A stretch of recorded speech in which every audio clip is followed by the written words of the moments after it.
The first time I used print was in 1999 when I made the first editions, working with a master printmaker, so I didn't really need to know what I was doing.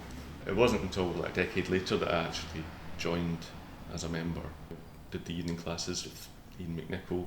I use etching really as my main technique. I've been using spit bite technique, which is painting with acid directly onto the plate. I've also been using photo etching, where you coat the plate with a thing called Photrack, which is a light sensitive covering, and you can mask out areas using templates or halftone transparencies and expose it to UV light, and then you're left with an image on the plate that can be etched.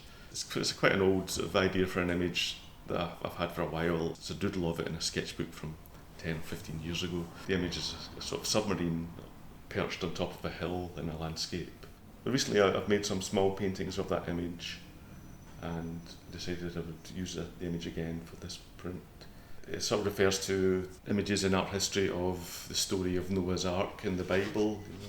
I mean, I'm not religious in the slightest. These stories are part of our culture, really, and certainly part of our history. The paintings I did were called Diluvia and Ararat, which is the name of the mountain where Noah's Ark supposedly landed. But to substitute the Ark with a submarine, which 30-40 miles down the road, there's weapons of mass destruction there.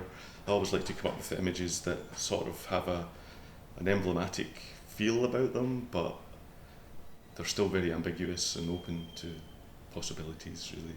So switching a submarine for an ark, so it's about mixing up different catastrophes or potential catastrophes.